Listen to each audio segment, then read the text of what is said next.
What if you got a call tomorrow and your job was gone? No more paychecks, no more benefits, no more 401k, no more anything.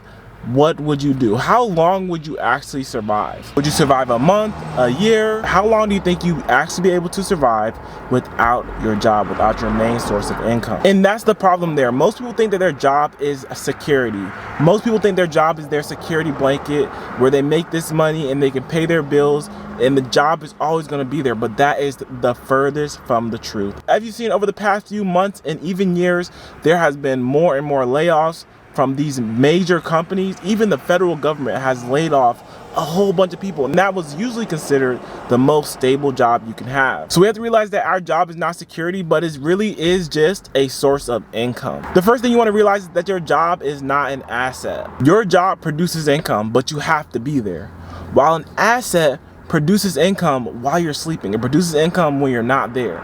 So in order for you to make money, you have to clock in your hours. To earn those benefits, to earn that 401k, to earn that health insurance benefit, you have to be there. Your job is not an asset. An asset is real estate. An asset, it can be your investment portfolio. Those things that grow without you actually having to be physically present or without you actually having to put in this maximum effort. Because the absolute truth about a job is that if you stop showing up, those paychecks are going to stop coming in. And we want to make sure that we're not too reliant on those paychecks. When something bad happens to the job or when we don't have that job anymore, we're out of luck. Because at the end of the day, and this is the second point, companies are going to do what's best for them. They're going to cut where they need to. They only look at you as a number. They don't look at you as a person.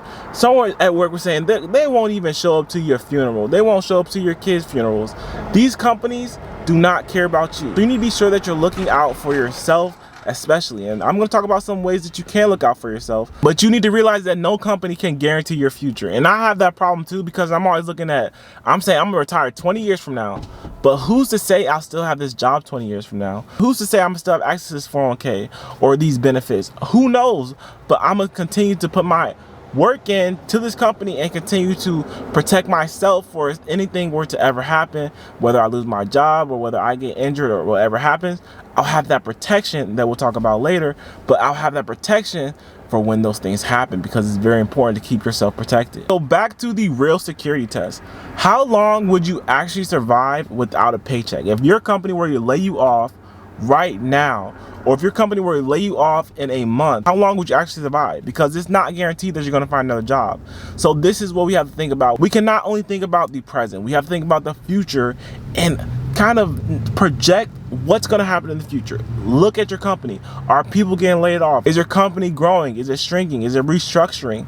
We have to know these things so we can prepare, so we're not left out without a clue of what's going on. And this answer for how long you would actually survive without a paycheck, it reveals your financial security. It actually reveals how good of a financial situation you're actually in. If you can survive a year without an income, that means you have an amazing emergency fund. If you can only survive a month or a few weeks, then that means you're living paycheck to paycheck, and we need to change that as soon as possible. So what actually creates security? Like I said before, your job is not security.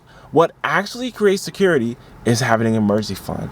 And nowadays, you're gonna have to have a 6 to 12 month emergency fund, because like I said, a lot of these jobs are laying off people out of nowhere with no more benefits, no more 401k. So you wanna have a fully funded emergency fund.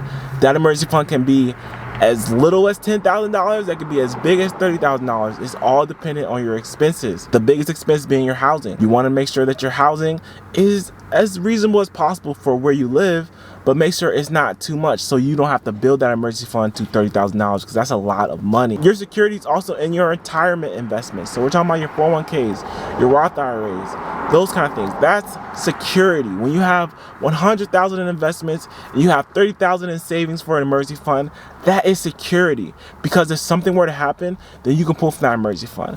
And if it really got bad, I'm saying really bad, it has to be really bad, then you can pull from your investments if you really had to. If you're about to end up on the street, pull from your investments. It's not worth having that stress of being on the street or having your family on the street. That is security. Your security is also your brokerage account.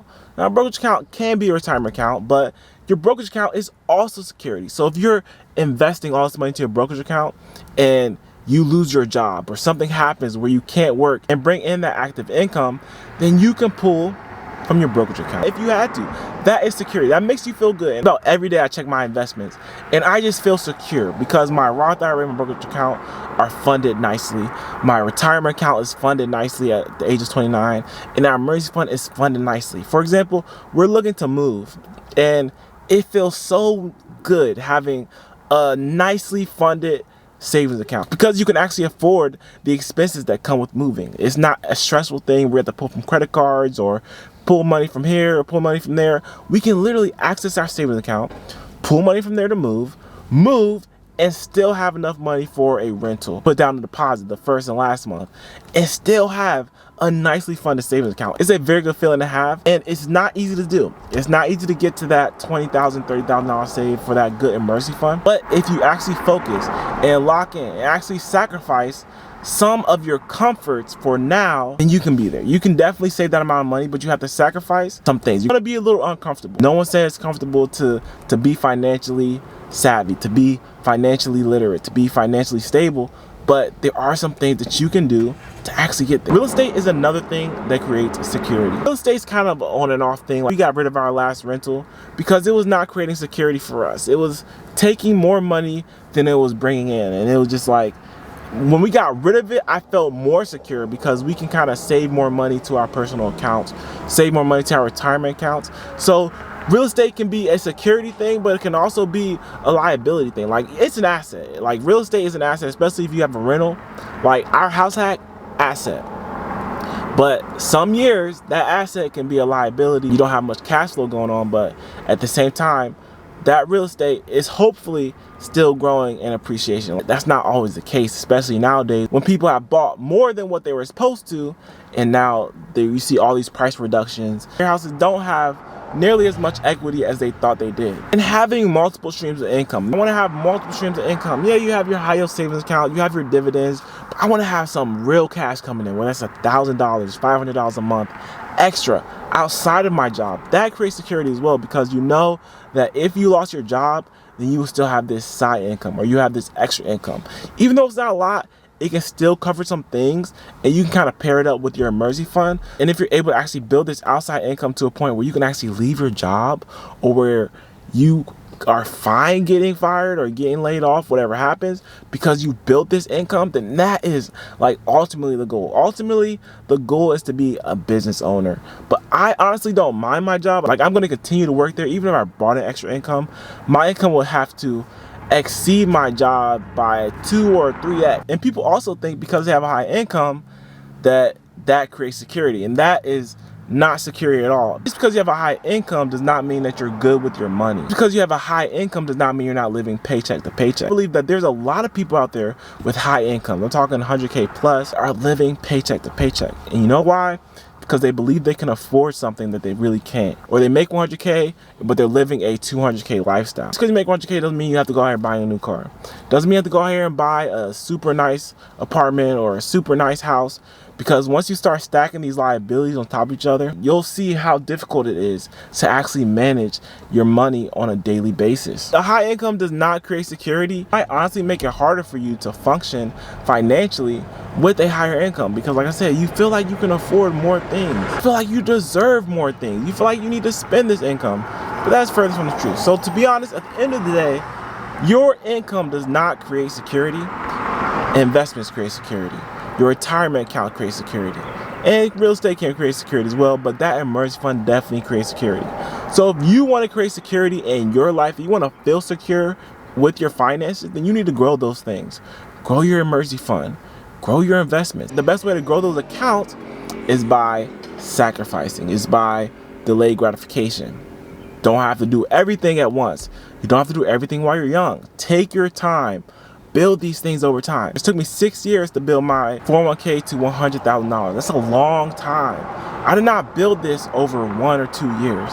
It took me 6 years to build this 401k, and it took sacrifice. I lived in this house hack for almost 5 years now with someone on top of us. It's not always comfortable. It's not always private, but we had a goal, we had a dream, and we continue to fund our accounts, and now we're at 100K. So just know that it takes a while to actually build this financial security. and you're not gonna get this financial security from your job, especially if you have bad habits. Let me know what you guys think about this video. Do you actually get security from your job? Do you feel secure because you have a job? Or does the money in your account make you feel more secure? Does your emergency fund make you feel secure? Does your investment accounts make you feel secure? Your retirement accounts, all these things, do they make you feel secure? Or is it your job? Let me know in the comment section. But I hope you guys enjoyed the video. If you did, leave a like, subscribe to my channel, and I'll see you guys in the next video.